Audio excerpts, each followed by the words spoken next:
teenagers knocked down an 87-year-old veteran, and 20 minutes later, the army surrounded them.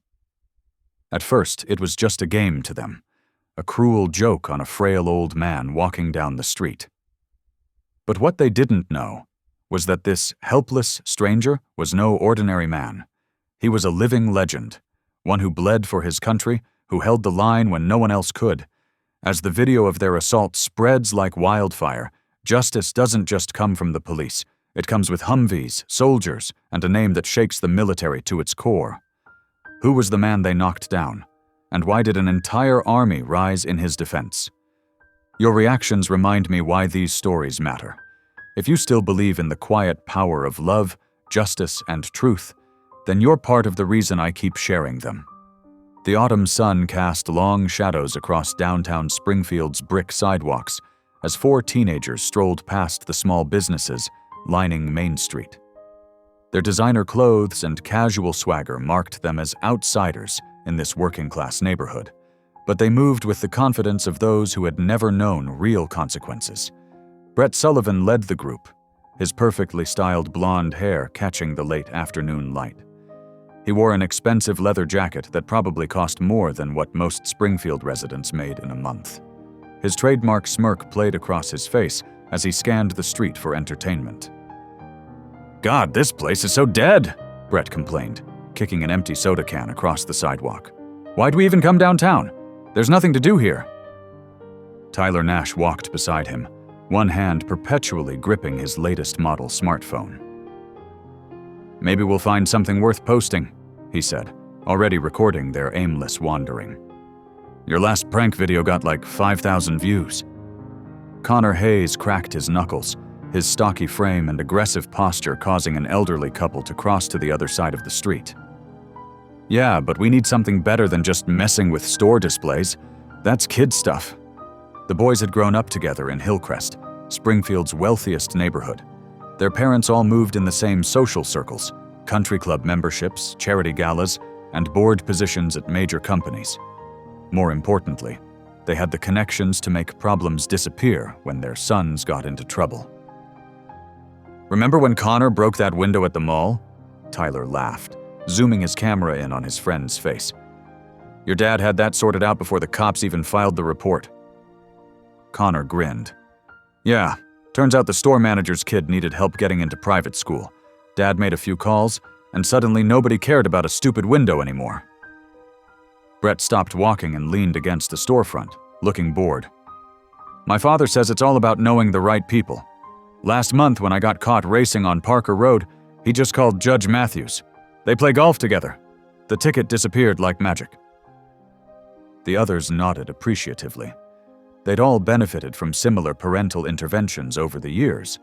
Small acts of vandalism, shoplifting expensive electronics they didn't need, harassing other students. None of it ever stuck to them. Their permanent records remained pristine, their college prospects untarnished. "Hey," Connor said suddenly, pointing across the street. "Check out that weird antique shop. Bet they have some expensive junk we could mess with." Brett studied the store's dusty window display. "Nah, too easy. Besides, my mom probably knows the owner. She's always buying overpriced, vintage garbage for our house." They continued walking, their restless energy growing with each block. Tyler kept filming, hoping to capture something worthy of his social media followers. Connor occasionally shouldered past other pedestrians, daring them to object. "You know what the problem is?" Brett announced, stopping again to face his friends. "This whole town is too soft. Everyone's so worried about being nice and following rules. It's boring." The others murmured in agreement. They'd had this conversation before, how their parents' generation had made everything too safe, too controlled, how there was no room for real fun anymore. "That's why we have to make our own entertainment," Brett continued, his voice taking on the tone of authority he'd learned from his father. "Nobody else in this town has the guts to do anything interesting. They're all too scared of getting in trouble." Tyler zoomed his camera in on Brett's face, capturing his friend's speech for posterity. "And we're not scared?" Brett's smirk widened. "What's there to be scared of?" My dad's got half the police department in his pocket from all the legal work he does for them. Connor's dad owns the biggest car dealership in 3 counties. Your mom's on the school board, we're untouchable." As if to prove his point, he grabbed a newspaper from a nearby stand and tossed it into the street, scattering pages across the asphalt. A store owner stepped out to protest, but one look at the teenager's expensive clothes and confident sneers made him retreat back inside. "See?" Brett laughed. "They know better than to mess with us. Now come on, let's find something actually worth doing. I'm tired of just walking around." The 4 boys continued their patrol of downtown Springfield, their very presence causing subtle ripples of unease. Other pedestrians gave them a wide berth, shopkeepers watched them warily through windows, and even a passing police car slowed briefly before continuing on its way, the officer clearly recognizing them as kids he shouldn't bother. "Maybe we should head over to the park," Connor suggested, his restless energy seeking an outlet. "There's usually some losers hanging around there we could mess with." Brett considered this, then nodded. "Yeah, good call. At least there we might find someone worth messing with. This place is dead anyway." As they turned toward Springfield Park, Tyler kept his camera rolling, ready to capture whatever entertainment they might find. None of them worried about consequences. They never had to. Their parents' money and influence had always formed an invisible shield around them, protecting them from the normal rules that governed everyone else. They were princes of their small kingdom, untouchable and unconcerned with the effects of their actions on others. Their Saturday afternoon was just beginning, and somewhere in Springfield, they would find the entertainment they sought, regardless of who might get hurt in the process. The late afternoon sun cast long shadows across Main Street when Brett suddenly grabbed Tyler's arm, pointing ahead. "Hey, check this out," he said with a predatory grin. About 50 feet ahead of them, an elderly man shuffled along the sidewalk, leaning heavily on a wooden walking cane.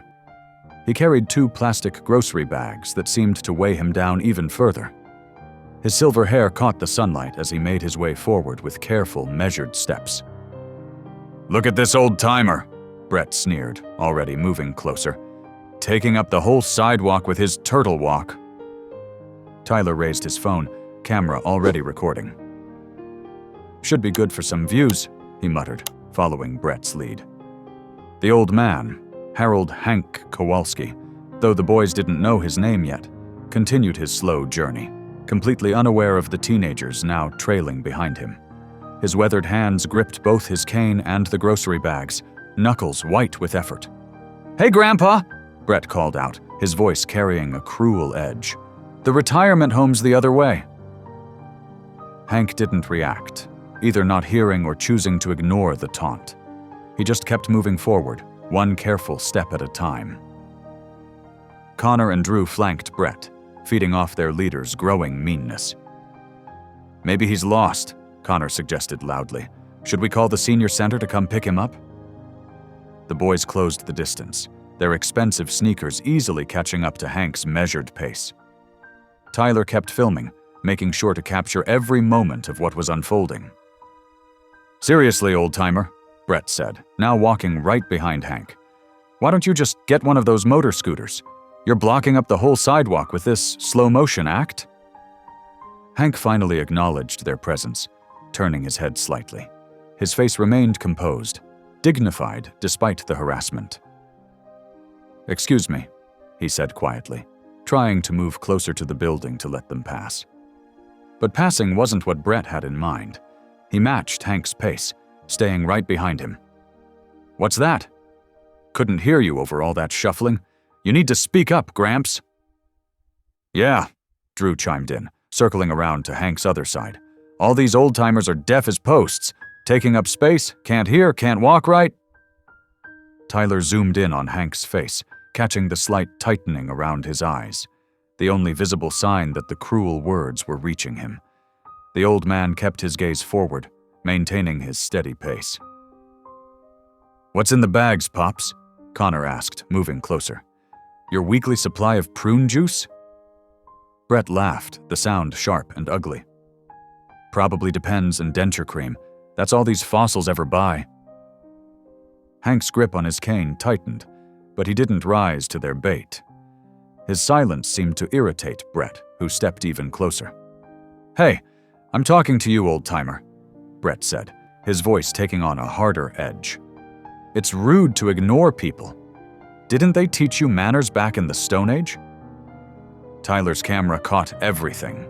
The way the boys had surrounded Hank, the threatening postures, the cruel smirks on their faces.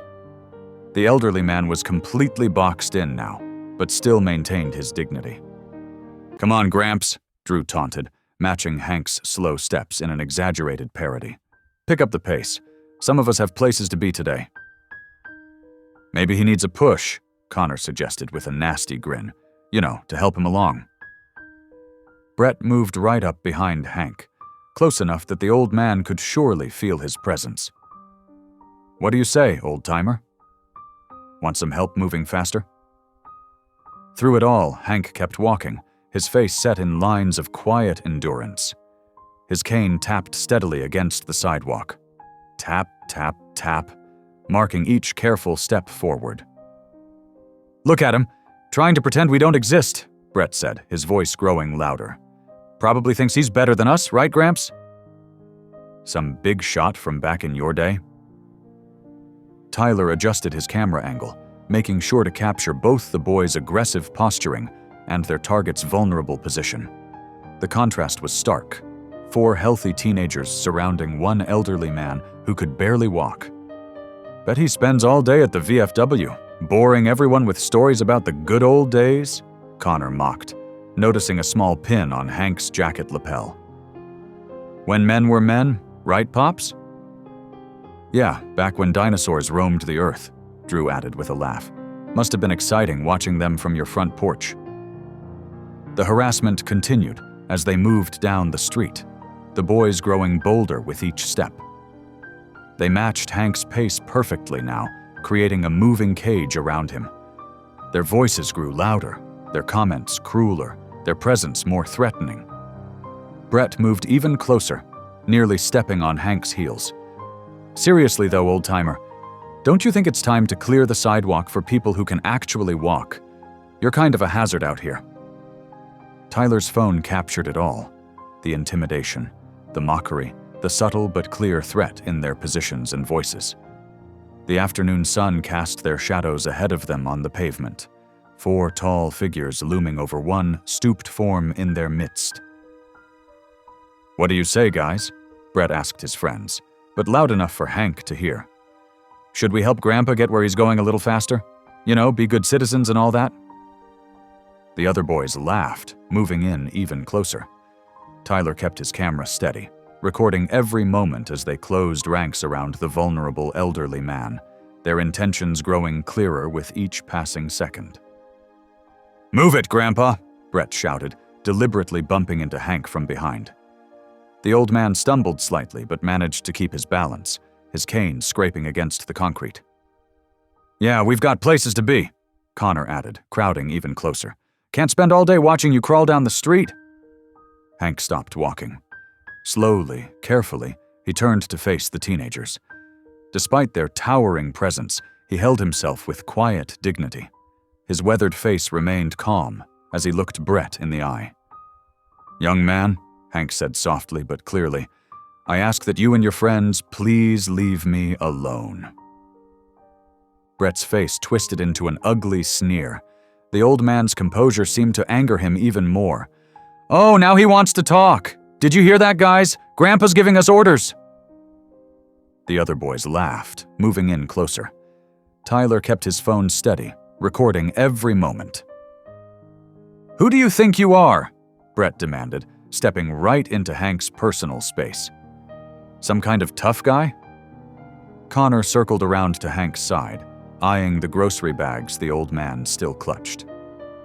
"Maybe we should help lighten his load," he said with a nasty grin. Before anyone could react, Connor swung his arm hard, knocking the bags from Hank's grip. The plastic bags split open as they hit the ground. Canned goods rolled across the sidewalk, some spinning into the street. A carton of eggs shattered, its contents spreading across the concrete. A loaf of bread tumbled away, coming to rest against a nearby lamppost. "Oops," Connor said, not even trying to hide his satisfaction. Butterfingers. Hank looked down at his scattered groceries, his face tightening almost imperceptibly. He gripped his cane more firmly, but made no move to retrieve the fallen items. "Oh, what's wrong?" Brett taunted, feeding off Connor's action. "Aren't you going to pick up your stuff?" He kicked a can of soup, sending it skittering across the pavement. "Better hurry before it all rolls away." The old man remained still, his dignity intact despite their cruelty. His silence seemed to infuriate Brett even more. "Look at him, acting all high and mighty," Brett sneered, moving even closer, standing there like he's somebody important. He reached out and flicked the small pin on Hank's lapel. "What's this supposed to be? Some kind of medal? Bet you bought it at a yard sale?" Drew and Connor laughed, emboldened by their leader's increasing aggression. Tyler adjusted his camera angle to capture everything. "What are you gonna do about it, old man?" Brett demanded, his voice rising. He gave Hank's shoulder a small push. "Huh? What are you gonna do?" Hank met Brett's gaze steadily. "Son," he said quietly, "you don't want to continue down this path." Brett's face flushed red with anger. "Don't call me son," he shouted. "You think you can tell me what to do? You think you're better than me?" The tension in the air grew thick. Passers-by on the other side of the street hurried past, averting their eyes from the confrontation. "I'm asking you one last time," Hank said, his voice remaining calm but firm. "Please leave me be." Brett's response was immediate and violent. With both hands, he shoved Hank hard in the chest. The old man's cane skittered away as he fell backward, unable to catch himself. His head struck the concrete with a sickening crack. Hank lay motionless on the sidewalk, his silver hair stark against the dark pavement. A small pool of blood began forming beneath his head. The teenagers froze. The only sound was Tyler's sharp intake of breath behind his phone's camera. "Oh shit," Connor whispered, his face suddenly pale. "Oh shit, Brett." Brett stood rooted to the spot, staring at Hank's still form. The arrogant sneer had vanished from his face, replaced by something that looked like fear. For a moment, no one moved. The scattered groceries lay forgotten around them. A can of soup rolled slowly to a stop against Hank's outstretched hand. His cane lay several feet away, the wood gleaming dully in the late afternoon sun. The reality of what they'd done began to sink in. This wasn't just harassment anymore. This wasn't just pushing around an old man for fun. This was something much worse. The silence lasted only seconds before Tyler broke into laughter, his phone still recording. "Oh man, that was epic. Did you see how he went down?" Brett's momentary shock dissolved as his friend's amusement proved contagious. A smirk spread across his face as he high-fived Connor. "Guess the old-timer needed a nap." "Seriously, though," Drew chuckled, pulling his skateboard from his backpack. "That thud when he hit the ground? Priceless." The four teenagers gathered around Tyler's phone, replaying the video and laughing at Hank's fall. On the small screen, they watched themselves harassing the elderly man, shoving him, and his head striking the concrete. None of them spared a glance at the real Hank, who remained motionless on the sidewalk as blood continued seeping from beneath his silver hair. "This is definitely going viral," Tyler declared, already tapping at his phone's screen. #owned, #respect your elders. "More like disrespect your elders," Connor joked, earning more laughter from his friends. Across the street, a woman's voice cut through their amusement. "Oh my God, someone call 911!" The boys looked up to see several people rushing toward them from different directions. A middle-aged man in a business suit was already on his phone, speaking urgently to emergency services. "There's an elderly man down on Main Street. Yes, he's bleeding from the head. Appears unconscious." "Better bounce," Brett said casually, dropping his own skateboard to the ground. "This is getting boring anyway." Drew was already rolling away, skillfully weaving between the approaching bystanders. Connor followed close behind, while Tyler finished uploading the video before pushing off on his board. "He needs immediate medical attention," a woman in scrubs called out as she knelt beside Hank. "Sir? Sir, can you hear me?" Brett kicked his board into motion, glancing back over his shoulder with a dismissive snort. "Later, Gramps. Thanks for the entertainment." The four boys skateboarded away from the scene, their laughter echoing off the buildings as they disappeared around the corner. Behind them, a small crowd gathered around Hank's unconscious form. The nurse in scrubs had removed her light jacket, carefully placing it under his head to slow the bleeding while supporting his neck. "The ambulance is 3 minutes out," the businessman reported, still on his phone. He looked up at the security camera mounted on the nearby bank building, then at the growing number of witnesses pulling out their phones to document the scene. "And the police are on their way too." A teenage girl who worked at the coffee shop next door came running out with clean towels and a first aid kit. "I saw everything," she said, her voice shaking with anger as she handed the supplies to the nurse. "Those boys were horrible to him. They knocked his groceries everywhere and then just pushed him down." "I got pictures of them skating away," an elderly woman announced, holding up her phone. "Clear as day, including their faces, entitled little monsters." The nurse carefully monitored Hank's breathing and pulse while applying gentle pressure to the wound. His Medal of Honor pin glinted in the late afternoon sun, a stark reminder of the decorated veteran now lying wounded on the very streets he'd spent a lifetime protecting. More witnesses approached, sharing photos and videos they'd captured of the assault. Some had even recorded the boys' callous laughter and taunts as they fled the scene. The security cameras from 3 different businesses had clear views of the entire incident from multiple angles. "I know those boys," a man in a postal uniform said grimly. "They're from Hillcrest, always causing trouble downtown, but this is different. They could have killed him." The sound of sirens grew closer as an ambulance turned onto Main Street, its lights flashing. Behind it, 2 police cruisers approached with their own sirens wailing. The gathered crowd parted to make way for the emergency responders, but their eyes remained fixed on Hank's still form.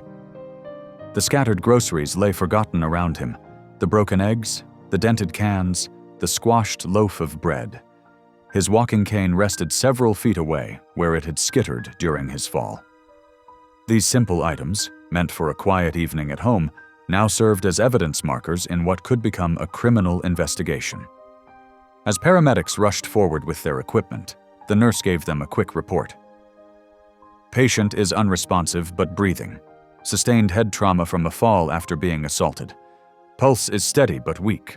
No apparent neck injury, but I maintained precautions given the mechanism of injury." The police officers began taking statements from witnesses while paramedics worked to stabilize Hank. Photos were taken of the scene, the blood on the sidewalk, the scattered groceries. Evidence that would paint a clear picture of what had transpired, not that they needed it. The entire assault had been captured not only by security cameras, but by the perpetrators themselves. Somewhere in the wealthy Hillcrest neighborhood, 4 teenage boys were already forgetting about the elderly man they'd left bleeding on the sidewalk. They showed no concern for whether he would live or die, no remorse for their actions, no awareness that their lives were about to change forever. They simply skated away, laughing about their afternoon's entertainment, as indifferent to the consequences as they were to the pain they'd caused. Behind them, they left a decorated war hero unconscious and bleeding, surrounded by strangers who showed more humanity in their urgent response than the boys had displayed in their entire privileged lives. The contrast between the teenagers' cruel indifference and the community's compassionate response couldn't have been starker. Emergency lights continued to flash against the buildings as the paramedics worked. The gathering crowd watched with concern, many offering prayers for the wounded veteran. But their prayers were tinged with anger at the senseless violence, at the complete lack of empathy shown by the young perpetrators who had skated away without a backward glance. Brett Sullivan lounged on his family's Italian leather couch, scrolling through his phone with a satisfied smirk. The afternoon's entertainment had already faded from his mind as he checked his social media feeds. His father's home office door stood open down the hall, the familiar sound of legal documents shuffling and phone calls being made, drifting through the spacious house. "Brett Alexander Sullivan!" His mother's voice cut through the peaceful afternoon quiet. She stormed into the living room, her face flushed with anger as she held up her tablet. "What have you done?" Brett barely glanced up, his expression remaining casual and unbothered. "What are you talking about, Mom?" "This." She thrust the tablet in front of his face. On the screen, Tyler's video played in crystal clear quality.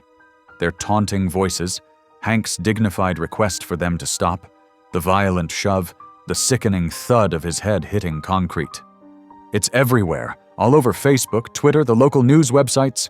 Everyone is sharing it. Brett shrugged, still not grasping the gravity of the situation. "So what?"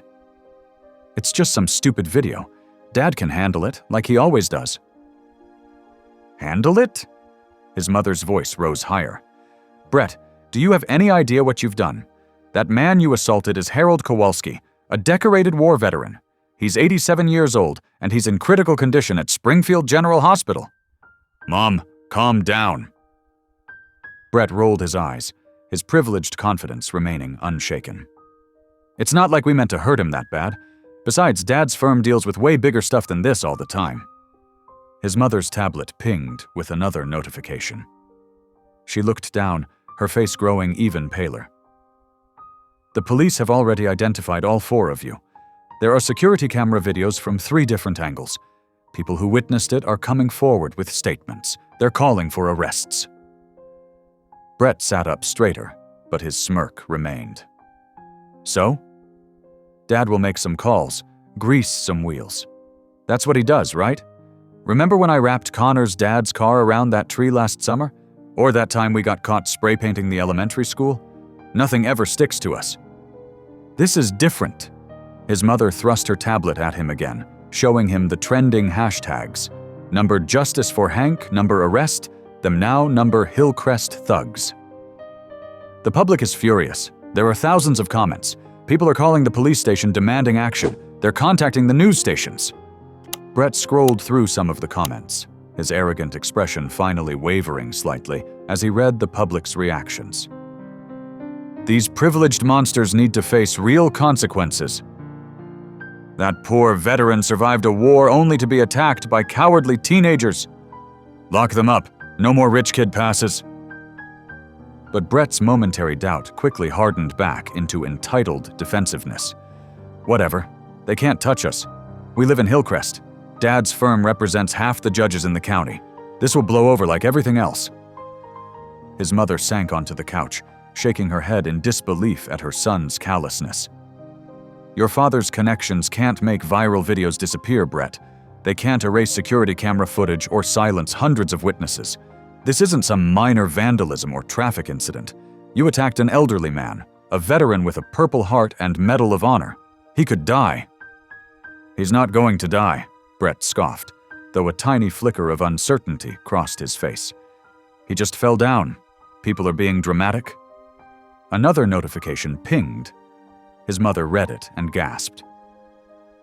"The district attorney's office just released a statement. They're pursuing felony assault charges against all 4 of you.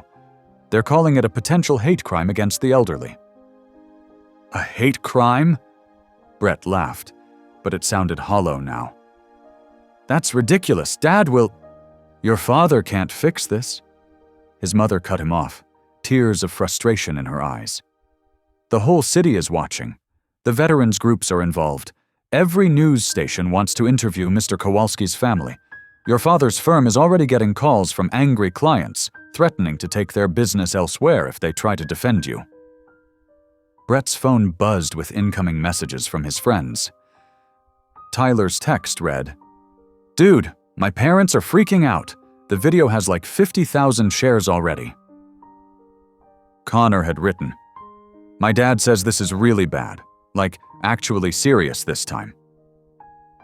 Still, Brett clung to his lifetime of privilege and protection. They're all overreacting. In a few days, nobody will even remember this happened. Dad will make some donations, call in some favors, and it'll disappear like always." His mother stared at him, finally seeing the full extent of how their wealth and connections had shaped her son's worldview. They had protected him from consequences for so long that he genuinely couldn't grasp the reality of his situation. Even with the evidence spreading across social media, the public outrage growing by the minute, and the district attorney's office already involved, Brett remained convinced that his family's influence would shield him once again. She watched him return to casually scrolling through his phone, dismissing the gravity of his actions with the practiced indifference of someone who had never faced real accountability. The security camera footage played again on her tablet. 4 privileged teenagers attacking an elderly veteran while laughing, filming his fall, then skating away without a care in the world. The notifications kept coming, each one announcing another share, another news outlet picking up the story, another public figure demanding justice. But Brett Sullivan, comfortable in his fortress of wealth and connection, remained convinced that consequences were things that happened to other people, never to him. Richard Sullivan paced his home office, his normally commanding voice now tinged with desperation as he clutched his phone. The mahogany-paneled walls that had witnessed countless legal victories now seemed to close in around him as call after call went unanswered, or was quickly terminated. "James, please, you've known me for 20 years. He winced as another colleague hung up on him. Wiping sweat from his forehead, he tried another number from his extensive contact list. "Judge Peterson's office," a familiar voice answered. "Sandra, it's Richard Sullivan. I need to speak with Marcus urgently." "I'm sorry, Mr. Sullivan. Judge Peterson is not taking any calls related to the Kowalski assault case." "Sandra, wait." The line went dead. Through the open office door, he could hear Brett still talking dismissively to his mother in the living room. Richard's hands trembled as he dialed the private number of Police Chief Martinez, a man who had benefited greatly from his firm's services over the years. "Chief Martinez speaking." "Robert, it's Richard Sullivan, about this situation with my son." "Stop right there, Richard." The police chief's voice was cold. "I've already issued the arrest warrants for all 4 boys. My officers are picking them up within the hour." "Robert, surely we can discuss this. My firm has always been there for you." "Not this time." Martinez's tone hardened further. "Have you seen the videos? Your son and his friends attacked a Medal of Honor recipient, a man who stormed the beaches of Normandy. The mayor's office is flooded with calls. Veteran groups are organizing protests. Every news station in the state wants to cover this." "I understand it looks bad, but..." "Bad?" Martinez barked out a harsh laugh. The security footage shows them laughing while an 87-year-old man bleeds on the sidewalk. Your son filmed it and posted it online like it was some kind of trophy.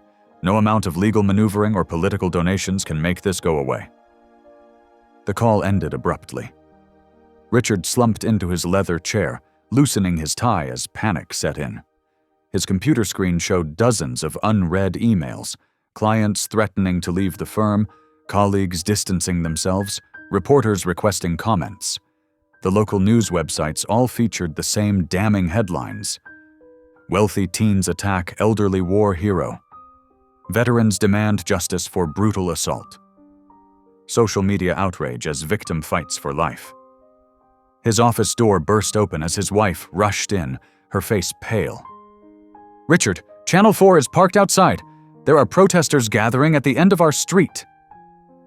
Before he could respond, his phone rang. The caller ID showed his law firm's managing partner. "Richard," his boss's grave voice came through the speaker. "The executive committee just held an emergency meeting. Until this situation with your son is resolved, we're placing you on immediate leave." "John, please. This isn't a discussion. The firm can't risk being associated with this case. We're already losing clients. The veteran groups are threatening to picket our offices." A heavy sigh. "I'm sorry, Richard, but you're on your own with this one." The call ended. Richard's hands shook as he set down the phone.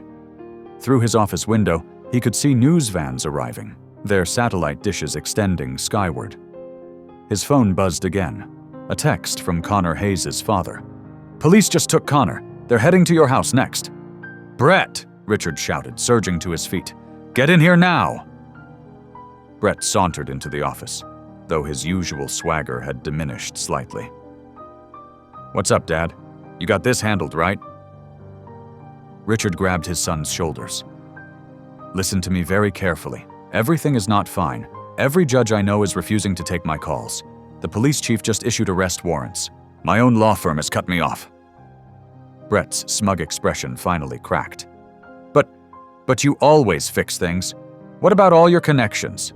The people who owe you favors?" "Nobody wants to touch this." Richard gestured at his computer screen, showing the viral videos. "Do you understand what you've done? This isn't some minor incident I can make disappear with a few phone calls. You attacked a decorated war veteran in broad daylight. There's video evidence from multiple angles." Red and blue lights suddenly flashed through the office windows. Police cruisers pulled up outside their house, their arrival captured by the waiting news cameras. Brett's face went pale. "Dad, do something." "I can't." Richard's voice cracked with helpless frustration. "For the first time in your life, I can't protect you from the consequences of your actions. The whole city is watching. Every door that used to open for us is slammed shut." The doorbell rang. Brett's mother called out in a trembling voice, "The police are here." Brett backed away from his father, his privileged worldview crumbling as reality finally crashed through his protective bubble of wealth and influence. "This can't be happening. We're from Hillcrest. We're untouchable." Richard grabbed his son's arm as Brett tried to flee the office. "Not anymore. Our money and connections mean nothing against what you did. That man could die, Brett. Do you understand? All the legal tricks and political favors in the world can't erase those videos or silence those witnesses." Heavy knocks echoed through the house. "Police! We have a warrant for Brett Sullivan's arrest!" Brett's legs gave out, and he collapsed into a chair, his face ashen as his father's words finally sank in. The casual cruelty he'd displayed just hours ago evaporated, replaced by raw fear as he realized no one was coming to rescue him this time. Through the window, camera flashes lit up the darkening evening as reporters captured the moment Brett Sullivan's world of privilege and protection crumbled around him. The police knocked again, more insistently this time. Richard looked at his son, seeing not the arrogant teenager who had left the house that morning, but a scared boy finally facing the reality of his actions. "I'm sorry, Brett. This time you'll have to face the consequences." The ground trembled as the first military vehicles appeared at the end of Hillcrest Avenue. The peaceful suburban street, lined with manicured lawns and luxury homes, transformed into something resembling a war zone. The rumbling grew louder as massive olive-drab Humvees rolled down the street, followed by armored personnel carriers that dwarfed the police cruisers already on scene. Through his father's office window, Brett Sullivan watched in disbelief as vehicle after vehicle appeared. This wasn't just a few police cars anymore. This was an invasion. The evening sky filled with the thunderous beating of helicopter rotors as news choppers circled overhead, their spotlights cutting through the growing darkness. "What's happening?" Brett's voice cracked as he pressed against the window. "Why are there soldiers?" Richard Sullivan stood frozen beside his son, his legal expertise suddenly meaningless in the face of this overwhelming show of force. That's the 82nd Airborne Division." More military vehicles continued to arrive, forming an imposing perimeter around not just their house, but the entire neighborhood. Brett could see similar scenes unfolding at Tyler's house across the street and Connor's place 2 doors down. Drew's family's mansion at the end of the cul-de-sac was already surrounded. Soldiers in full combat gear emerged from the vehicles, their faces set in grim determination. Their weapons weren't pointed at anyone, but their mere presence sent an unmistakable message. These weren't just local police officers who might be swayed by a prominent attorney's influence. These were battle-hardened troops who had likely served alongside men like Hank Kowalski. The Sullivans' front lawn filled with reporters and camera crews, their equipment illuminating the scene like a movie set. The gathered crowd had swelled into hundreds, their angry voices carrying through the walls of the house, Signs appeared among the spectators: "Justice for Hank" and "No mercy for cowards." "Mom," Brett called out, his voice small and frightened as his mother entered the office. "Why are there so many soldiers?" Catherine Sullivan's hands trembled as she clutched her phone. "It's all over the news. Hank Kowalski isn't just any veteran. He's a decorated war hero. The military considers an attack on him an attack on one of their own." Through the window, Brett watched Tyler being led out of his house in handcuffs, surrounded by both police officers and stern-faced soldiers. The crowd's roar grew louder, cameras flashing like lightning as Tyler was placed in a police vehicle. The teenager's usual confident smirk was gone, replaced by naked fear. "This can't be happening," Brett whispered, backing away from the window. "This is crazy. It was just some old man. We were just messing around." "Just some old man?" Richard's voice shook with anger and despair. "That old man saved dozens of lives on D-Day. He earned the Medal of Honor defending his fellow soldiers. The military takes care of their own, and you attacked one of their most respected veterans." The house phone rang, making them all jump. Catherine answered it, her face growing paler as she listened. "It's Drew's mother. The soldiers just took him into custody.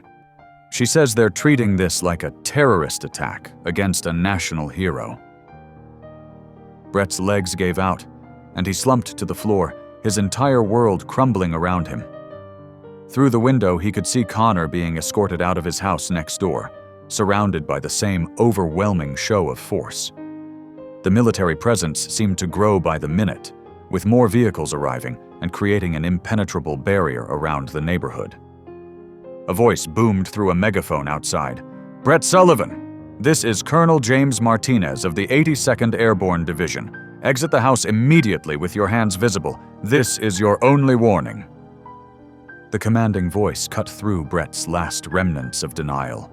This wasn't going to go away. His father's connections couldn't help him. His family's money meant nothing to these soldiers. For the first time in his life, Brett Sullivan was going to face real consequences for his actions. "I can't go out there," Brett whimpered, pressing himself against the wall. "Dad, please, there has to be something you can do." Richard Sullivan looked down at his son, tears in his eyes. "I'm sorry, Brett. This is far beyond anything I can fix. That's the United States military out there. They're not here to negotiate." The helicopters continued to circle overhead, their searchlights sweeping across the house. Through the windows, Brett could see soldiers establishing defensive positions, their weapons and equipment glinting in the artificial light. This wasn't the casual response to teenage mischief he was used to. This was a military operation conducted with precision and overwhelming force. "Brett Sullivan," the megaphone crackled again, "you have 60 seconds to surrender yourself. If you fail to comply, we will enter the residence." The teenager looked desperately at his parents, searching for any sign that they could somehow make this nightmare end. But their faces showed only helpless resignation. The power and privilege that had protected Brett his entire life meant nothing in the face of this military response. The ground shook as another convoy of vehicles arrived, their headlights illuminating the street like daylight. The message was clear. There would be no escape, no legal maneuvers, no last-minute rescue by wealthy parents or connected attorneys. Brett Sullivan and his friends had crossed a line they couldn't uncross, and now they would face the full weight of both military and civilian justice. "Time's up, Sullivan!" The colonel's voice boomed through the megaphone. "We're coming in!" Heavy boots thundered on the front porch.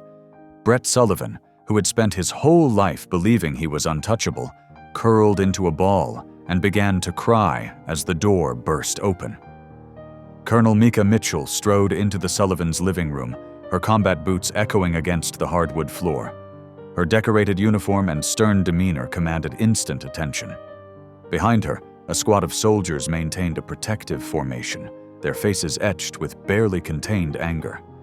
Brett, Tyler, Connor, and Drew sat huddled together on the leather couch, their parents standing nervously behind them. The teenager's earlier bravado had vanished, replaced by wide-eyed fear as they faced the imposing military presence. Colonel Mitchell stood before them, her voice sharp and clear. "I'm here because you boys attacked someone very special to the United States military.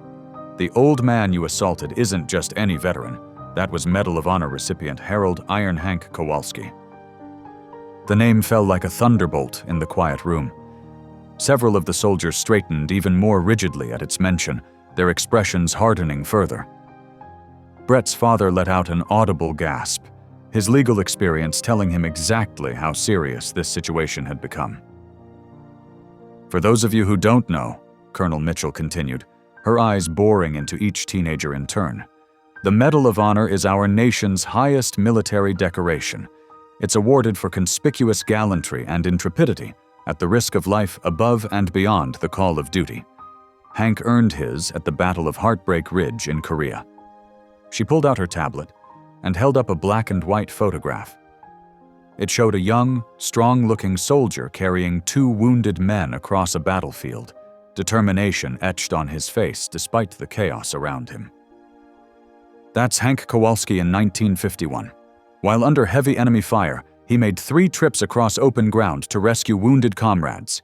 He took 2 bullets but kept going. He saved 17 lives that day. The teenagers stared at the photo, their faces draining of color as they realized the magnitude of who they had attacked. Brett felt his stomach lurch as he remembered shoving the elderly hero to the ground. "But that's not all," Colonel Mitchell's voice grew even more intense. "For 3 generations, Hank has been a father figure to countless soldiers. He visits every military hospital in the state. He counsels veterans struggling with PTSD. He's attended over 500 military funerals to comfort grieving families. When my own father died in Afghanistan, Hank was there for my family." She paused, her composure cracking slightly. "He held my hand at the funeral and told me stories about my dad's courage. I was 12 years old." The room fell deadly silent. Several of the soldiers behind her nodded in recognition, their own experiences with Hank evident in their eyes. "Right now," Colonel Mitchell continued, her voice tight with emotion, "Harold Kowalski is in intensive care at Springfield Memorial Hospital. The doctors are treating him for severe concussion, internal bleeding, and multiple contusions. At 87 years old, injuries like these are life-threatening." Brett felt tears running down his face as the full weight of their actions crashed down upon him. Beside him, Tyler had gone completely pale, while Connor and Drew seemed to be struggling to breathe. "Your little prank didn't just hurt some random senior citizen." Colonel Mitchell's voice grew cold. "You attacked a national hero, a man who spent his entire life serving others. Do you have any idea how many active duty soldiers and veterans consider Hank family? How many generals and admirals see him as a mentor?" She gestured to the window, where military vehicles still lined the street. "Every branch of the armed forces is represented outside. Army, Marines, Air Force, Navy, they all came the moment they heard Hank was attacked. The Secretary of Defense himself called me about this situation." The teenagers' parents had gone completely still, finally understanding the true scope of what their sons had done. This wasn't just an assault case. This was an attack on a living legend, a man whose influence reached to the highest levels of military command. "Iron Hank earned that nickname at Heartbreak Ridge," Colonel Mitchell continued, "not just for his physical courage, but for his unwavering moral strength. Even now, at 87, he spends every Tuesday and Thursday visiting wounded veterans. He was carrying groceries to a disabled Marine's widow when you attacked him." Brett tried to speak, but no words came out. The image of Hank's groceries scattered across the sidewalk took on a horrifying new meaning. They hadn't just assaulted an elderly man. They'd attacked someone who was in the middle of helping others, just as he'd been doing his entire life. "The military takes care of its own." Colonel Mitchell's voice carried the weight of absolute authority. "When you attacked Hank Kowalski, you didn't just assault one man, you attacked the entire United States military family. Every soldier, sailor, airman, and Marine sees this as a personal affront." She stepped closer to the teenagers, her presence overwhelming. "That old man you thought was an easy target? He's a giant among heroes. He's the kind of warrior they write books about, the kind they make movies about, and you boys thought it would be fun to knock him down and film it." The revelation of Hank's true identity had completely shattered the teenagers' world. Their casual cruelty had targeted not just any veteran, but a living legend whose military family spanned the entire armed forces. Brett looked around at his friends, seeing his own horror reflected in their faces. They had attacked a Medal of Honor recipient, a national hero who had spent his life serving others. The weight of their actions, the true magnitude of their crime, finally became clear. They hadn't just committed assault. They had attacked a symbol of American courage and sacrifice, a man whose lifetime of service had touched thousands of lives. And now that hero lay in intensive care, fighting for his life because of their thoughtless cruelty. The Stark Military Detention Center bore no resemblance to the comfortable lives Brett, Tyler, Connor, and Drew had known. Gone were their designer clothes, replaced by plain gray jumpsuits. Their cells contained only basic metal bunks and simple steel toilets, a far cry from their luxury homes in Hillcrest. Master Sergeant James Rodriguez, a stern-faced veteran with 3 decades of service, stood before their cells. "Your parents' lawyers can't help you here," he announced, his voice carrying no sympathy. "This facility falls under military jurisdiction. Federal charges are being prepared." Brett pressed against the cold bars. "But we're minors. They can't." "Attacking a Medal of Honor recipient is a federal crime," Rodriguez cut him off. "Age won't protect you. Your family's money won't protect you. Nothing will protect you from the consequences of what you've done." The teenagers exchanged frightened glances. Their whole lives, money and connections had shielded them from serious trouble. Now those privileges meant nothing. Rodriguez gestured to a soldier wheeling in a television. "Time for your education to begin. You're going to learn exactly who Harold Kowalski is, the man you thought was just some weak old-timer." The screen flickered to life, showing black and white footage from the Korean War. A young Hank Kowalski moved with purpose through battlefield chaos, carrying wounded soldiers to safety. "That's Heartbreak Ridge, 1951, Rodriguez narrated. 3 days of non-stop combat. When his platoon got pinned down by enemy fire, Hank made 7 trips across open ground, took 2 bullets but kept going, saved 17 lives." The teenagers watched in stunned silence as the young Hank demonstrated extraordinary courage. The old man they'd mocked had once been this fearless warrior. 3 tours of duty, Rodriguez continued. Purple Heart recipient. But that's just the beginning of his service. The footage changed to color, showing an older Hank in Vietnam. After Korea, he could have retired with honors. Instead, he volunteered for Vietnam, served as a combat medic, saved dozens more lives. Connor slumped against his cell wall, shame washing over him as he remembered knocking the groceries from Hank's hands. "Then Afghanistan." Rodriguez's voice grew quieter. Not as a soldier this time. His son, Captain Michael Kowalski, deployed with the 10th Mountain Division in 2003. The screen showed Hank embracing a younger man in uniform, his son. The resemblance was striking. "Michael died saving his unit from an ambush," Rodriguez said softly. "Hank lost his only child, but instead of breaking him, it drove him to serve even more." New footage played, Hank in a VA hospital, sitting with wounded veterans, his presence bringing comfort to their pain. For the past 20 years, he's volunteered 3 days a week counseling veterans with PTSD. The man you attacked spends his retirement helping soldiers cope with the horrors of war. Tyler wiped tears from his eyes. The old man they'd terrorized had endured more tragedy and shown more strength than they could imagine. "Every Tuesday and Thursday, rain or shine," Rodriguez continued, "Hank visits disabled veterans and war widows, brings them groceries, helps with household tasks, listens to their stories. The bags you knocked from his hands? Those were supplies for Maria Ramirez, widow of a Marine killed in Fallujah. She has 3 young children and a bad back. Hank helps her because that's who he is, a man who never stops serving others." Drew sank onto his bunk, the weight of their cruelty crushing him. They'd attacked someone who spent his life helping people, Someone who'd faced real courage and sacrifice while they played at being tough. The man you thought was weak? Rodriguez's voice hardened. He's survived 3 wars, lost his son, dedicated his life to serving others. He's helped hundreds of veterans step back from suicide, comforted countless grieving families, given hope to soldiers who thought they had nothing left. The screen showed Hank at military funerals, his weathered hand holding those of crying children, his presence offering strength to broken families. The dignity they'd mocked was earned through decades of service and sacrifice. That walking cane you made fun of? Rodriguez pointed to the footage. Those injuries are from saving his fellow soldiers. The slow way he moves? That's the price of courage. Real courage, not the fake tough guy act you boys put on. Brett couldn't stop the tears now. They'd attacked a genuine hero, someone who demonstrated more bravery in a single day than they had in their entire pampered lives. Your comfortable lives? Rodriguez's contempt was clear.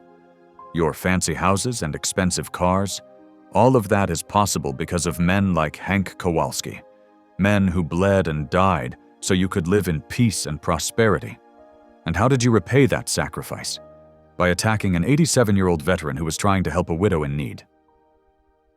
The teenagers sat in their cells, forced to confront the full scope of their actions.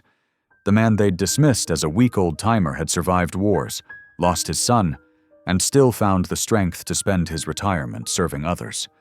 Their own lives, filled with privilege and petty cruelty, seemed shallow and meaningless in comparison. You'll stay here until your federal court date, Rodriguez informed them. Every day, you'll learn more about the man you attacked.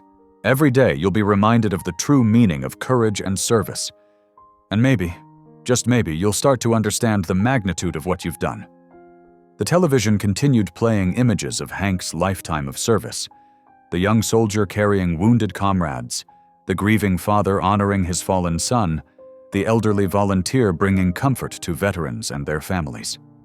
Each scene drove home the terrible truth. They had mistaken physical frailty for weakness, never imagining the moral strength and unwavering courage that lay beneath Hank's gentle exterior. In their cold cells, surrounded by evidence of Hank's heroism, the teenagers faced the harsh reality of their actions. Their parents' money couldn't shield them anymore. Their privileged bubble had burst, leaving them to confront the consequences of attacking not just an elderly man, but a living symbol of service and sacrifice. The military hospital room was hushed, except for the steady beeping of monitors. Hank Kowalski lay propped up against white pillows, his weathered face marked by bruises and bandages. Despite his injuries, his blue eyes remained clear and alert as Master Sergeant Rodriguez led the 4 teenagers into the room. Brett, Tyler, Connor, and Drew shuffled forward in their gray detention jumpsuits, their handcuffs clinking softly. They couldn't meet Hank's steady gaze, their eyes fixed on the linoleum floor. "These are the boys who wanted to speak with you, sir," Rodriguez said respectfully. His tone hardened as he addressed the teenagers. "Remember what we discussed? Any disrespect, and you're out." Hank's voice was soft but steady. "Thank you, Sergeant. Could you remove their restraints, please? I'd like to speak with them properly." Rodriguez hesitated, then nodded. As he unlocked their handcuffs, the teenagers remained frozen, overwhelmed by the reality of facing the man they'd attacked. "Please, sit down." Hank gestured to the chairs beside his bed. His hand trembled slightly from the effort, the 4th line shifting with the movement. Slowly, the boys sank into the chairs. Brett glanced up briefly, then quickly looked away when he saw the dark bruising around Hank's temple, where his head had struck the concrete. "I understand you've learned a bit about my background," Hank began quietly. "But that's not why I asked to see you. I wanted to talk about your futures." Connor's head snapped up in surprise. "Our futures?" "Yes." Hank adjusted himself carefully, wincing at the movement. "I've been thinking about what happens next for you boys." Tyler's voice cracked as he spoke. "How can you even care about that? After what we did to you?" A gentle smile crossed Hank's face. Because I've seen too many young lives destroyed by single moments of poor judgment. One bad decision shouldn't define your entire life. Brett felt tears welling up in his eyes. But we could have killed you. We laughed while you were bleeding on the sidewalk. Yes, you could have, Hank acknowledged. And yes, your actions were cruel. But I've seen real evil in my life, boys. What I saw in you that day wasn't evil. It was ignorance, entitlement, and a complete disconnect from the consequences of your actions. Drew wiped his eyes with his sleeve. How can you be so kind about it? Because anger and vengeance don't heal anything, Hank replied.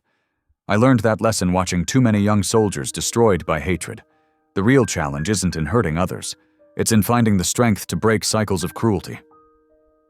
He shifted his gaze to each boy in turn. You've lived privileged lives, protected from real consequences. That ends now. But what matters most is what you choose to do with this wake-up call. Connor's shoulders shook as he began to sob. We didn't know about your son, about everything you've done. We just thought... You thought I was just some weak old man, Hank finished gently. Someone you could mock and hurt without consequences.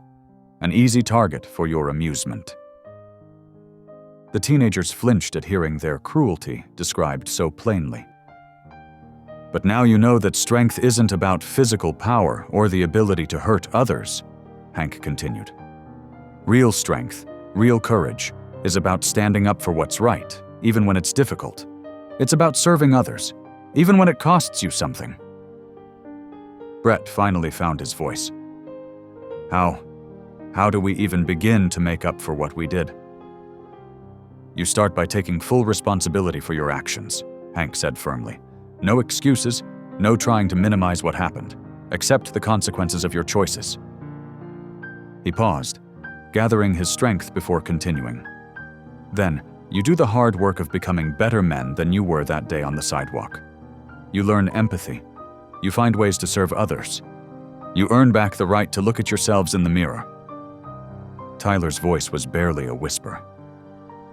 Do you think that's even possible, after what we did?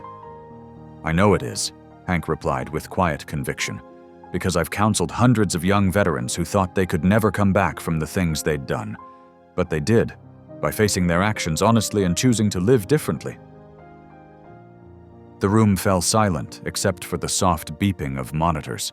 The teenagers sat with their heads bowed, tears falling freely now, as Hank's quiet dignity stripped away their last defenses against the truth of their actions. I forgive you, Hank said simply. The words hit them like physical blows. Brett doubled over in his chair, sobbing. Connor pressed his hands against his face. Tyler and Drew clung to each other, their shoulders shaking. I forgive you, Hank repeated, not to excuse what you did, but to give you the chance to become something better than what you were that day. The question is, what will you do with that chance? The teenagers looked up at him through their tears, seeing him clearly for the first time. Not as a target, not as a legendary soldier, but as a man whose strength lay in his capacity for compassion, even in the face of cruelty. Thank you, sir, Brett managed to say. We don't deserve your forgiveness. No, you don't, Hank agreed. But deserving it isn't the point. The point is what you choose to do with it. Rodriguez stepped forward. Time to go, boys. As they stood to leave, Hank spoke one final time. Remember this moment. Remember how it feels to face the truth of your actions. And remember that you always have a choice about who you become next. The teenagers filed out of the room, forever changed by the quiet dignity of the man they had so grievously wronged. Their arrogance and entitled indifference lay in ruins, destroyed not by force or punishment, but by the simple power of genuine grace in the face of cruelty. Brett's legs gave out first. He slumped against the hallway wall outside Hank's room, sliding down until he sat on the cold hospital floor. His whole body shook with sobs that seemed to come from somewhere deep inside him, somewhere he'd never acknowledged before. Oh God, he choked out, pressing his hands against his face. We could have killed him. We almost killed him. The reality of what they'd done crashed over him in waves. Every cruel laugh, every mocking comment, every moment of their senseless attack played through his mind in vivid detail. But now, instead of seeing a nameless old man, he saw Hank Kowalski, the soldier who'd charged up Heartbreak Ridge under heavy fire to save his platoon. The father who'd lost his only son serving in Afghanistan. The veteran who spent his retirement counseling traumatized soldiers. Tyler stood frozen, staring at his trembling hands. "I filmed it," he whispered, his voice breaking. "I actually filmed us attacking a Medal of Honor recipient. I thought it was funny. I thought—" He couldn't finish the sentence as tears began streaming down his face. Connor slid down next to Brett, his shoulders heaving. "Did you see the bruises on his face? The bandages?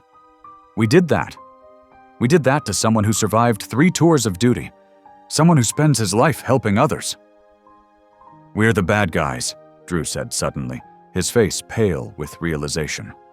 "All this time, we thought we were just having fun, just messing around. But we're exactly what he fought against in those wars. We're the bullies, the ones who hurt people just because we can." Master Sergeant Rodriguez stood watching them, his face stern but not unsympathetic. He'd seen many young men face hard truths about themselves, but rarely with such dramatic impact. Brett looked up at him, his face streaked with tears. "We used to laugh about how our parents could get us out of anything, like it was something to be proud of." His voice cracked with self-loathing. "We thought we were so tough, picking on someone who couldn't fight back." "But he was stronger than all of us put together," Connor added, wiping his eyes. "Even after what we did to him, he still cared about our futures. He still wanted to help us be better." Tyler slumped against the wall, sliding down to join the others on the floor. "How do you even begin to make up for something like this? How do you face yourself in the mirror knowing you attacked someone like him?" "You heard what he said," Drew responded, his voice thick with emotion. "We start by taking full responsibility. No more hiding behind our parents' money or connections." Brett nodded, his face twisted with shame. "All those times we got away with things because of who our parents were. We thought it made us special, untouchable. But we were just becoming worse people every time." "I keep thinking about his son," Connor said quietly. "He lost his only child in Afghanistan, and now he spends his time helping other soldiers deal with their trauma. And what did we do? We mocked him for walking slowly. We knocked his groceries down. We pushed him onto concrete." The reality of their actions hit them again, bringing fresh waves of tears. The contrast between Hank's lifetime of service and their own shallow cruelty was overwhelming. "You know what's really getting me?" Tyler said, staring at his detention jumpsuit. "He didn't even seem angry. He had every right to hate us, to want us punished. But instead he was worried about our futures." "Because that's what real strength looks like," Brett replied, his voice hollow with realization. "Not shoving down old men or filming attacks for laughs. Real strength is what Hank has, the courage to care about others even when they don't deserve it." Drew wiped his eyes with his sleeve. "Remember what he said about breaking cycles of cruelty? That's what he was doing in there. Even with all those bruises we gave him, he was trying to break the cycle. Trying to help us be better than what we were that day." "We don't deserve his forgiveness," Connor said, shaking his head. "We don't deserve any of it." "No, we don't," Brett agreed. "But he gave it to us anyway. And if we waste that—" He couldn't finish the sentence. The 4 teenagers sat together on the hospital floor, their previous arrogance completely shattered. The shallow bravado that had led them to attack a vulnerable elderly man was gone, replaced by genuine remorse and crushing shame. Rodriguez finally spoke. "Time to head back to detention, boys." They climbed slowly to their feet, their faces marked with tears, and their shoulders heavy with the weight of true understanding. As they walked down the hospital corridor, they were no longer the swaggering, privileged teenagers who had attacked Hank Kowalski for fun. That version of themselves had died in his hospital room, destroyed not by punishment or force, but by the simple power of facing a truly strong man's dignity and grace. "We have to find a way to make this right," Brett said as they walked. "Not just dealing with the consequences, but actually becoming the kind of people he thinks we can be." The others nodded, knowing their transformation from cruel attackers to genuinely remorseful young men was just beginning. But for the first time, they understood what real strength looked like. And they knew they had a long way to go to find it in themselves. The federal courthouse stood imposing and stern as the four teenagers faced the military tribunal. Gone were their designer clothes and cocky attitudes, replaced by plain suits and genuine humility. Their parents sat behind them, faces drawn with worry as the charges were read. Brett stood first when called upon, his voice clear but subdued. "Guilty, Your Honor." One by one, his friends followed suit, each accepting full responsibility for their actions without attempting to hide behind their family's influence. Colonel Mika Mitchell stepped forward to present an alternative to traditional imprisonment. "These young men have shown genuine remorse and transformation," she stated. "We propose a 1-year military-supervised rehabilitation program focused on service to the veteran community." The program details were strict: dawn to dusk community service at VA facilities, military-style discipline, and direct work with elderly veterans. Their families' wealth would be channeled into veteran support programs rather than legal defenses. 6 months into their rehabilitation, the change in the teenagers was striking. Brett wiped down the wheelchair of a 92-year-old World War II veteran, listening intently as the man described landing at Normandy. The story of real courage made Brett's former acts of cruelty seem even more shameful. "Need any help with those boxes, sir?" Tyler called out, rushing to assist a Vietnam veteran struggling with medical supplies. The same hands that had once filmed an assault now carefully carried oxygen tanks and medication to those who needed them. Connor spent his afternoons reading letters to veterans with failing eyesight, while Drew learned to navigate the complex paperwork of veteran benefits to help elderly servicemen access their health care. Their expensive education finally served a purpose beyond privilege. One morning, Master Sergeant Rodriguez found them all voluntarily arriving an hour early to help serve breakfast in the VA cafeteria. "You boys didn't have to come in yet," he observed. "Yes, sir, we did," Brett replied, carefully filling coffee cups. "Mr. Jenkins likes his coffee right at 7 o'clock sharp. And Mrs. Rodriguez, no relation, sir, needs help cutting up her breakfast because of her arthritis." Rodriguez nodded, noting how they knew each veteran's needs and preferences. The entitled teenagers who had once attacked Hank Kowalski were unrecognizable in these attentive young men. Their families' resources, once used to escape consequences, now funded veteran programs. Tyler's father's technology company developed free apps to help veterans access services. Connor's mother's catering business provided meals for veteran events. Drew's parents' real estate connections helped find housing for homeless veterans. The transformation reached beyond their assigned duties. Brett organized a weekly social gathering where young people from their wealthy neighborhood spent time with elderly veterans, breaking down barriers between generations. Tyler used his social media expertise to share veterans' stories, raising awareness and support for their needs. "Remember how we used to spend our weekends?" Connor asked one day as they cleaned the VA hospital's physical therapy room. "Just looking for trouble, thinking we were so important." "Now I know what real importance looks like," Drew replied, carefully sanitizing a walker. "It's Mr. Peterson walking again after his stroke. It's Captain Matthews finally sleeping through the night after decades of PTSD." Their most profound moments came during their weekly visits with Hank, who continued his own recovery while counseling other veterans. He watched their transformation with quiet satisfaction, seeing them grow from troubled boys into young men of character. "You know what still amazes me?" Brett said during one visit, helping Hank with his physical therapy exercises. "How you saw something worth saving in us, even after what we did." Hank's eyes crinkled with his gentle smile. "Sometimes the biggest battles aren't fought on military fields," he replied.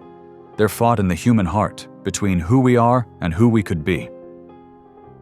The year of rehabilitation changed more than their actions. It transformed their understanding of strength, privilege, and purpose. They learned that true courage meant standing up for others, not dominating them. Real power came from lifting people up, not pushing them down. As their supervised rehabilitation program neared its end, the teenagers approached Colonel Mitchell with a request. "We'd like to continue volunteering here," Tyler explained. "Not because we have to, but because we want to." "These veterans, they're our family now," Connor added. "We can't just walk away when our sentence is finished." Mitchell studied their earnest faces. "You understand this isn't required? Your obligation will be fulfilled." "With all due respect, ma'am," Brett replied, "our obligation is just beginning. We've learned what it means to serve something bigger than ourselves. We can't go back to who we were before." The colonel's stern expression softened slightly. "I believe Sergeant Kowalski would be proud to hear that." Their official rehabilitation ended, but their commitment to service continued. They became regular volunteers at the VA hospital, using their education and resources to support veteran causes. Their privileged backgrounds, once a source of entitled arrogance, became tools for helping others. Brett looked around the VA hospital lobby one morning, watching his friends assist elderly veterans with gentle care and genuine respect. The memory of their cruel attack on Hank seemed like a lifetime ago. A different world, different people. They had learned that true worth came not from circumstances of birth, but from choices of character. A new generation of elderly veterans would never know them as the boys who had attacked Hank Kowalski. Instead, they would know them as the young men who showed up early every morning, who remembered their coffee preferences and grandchildren's names, who treated them with the dignity they deserved. They had discovered that real strength lay not in dominating the vulnerable, but in serving those who had served others. Thanks for watching. Stories like this shape us in ways we don't always expect. If something resonated, subscribe. I'm back tomorrow with another one worth hearing.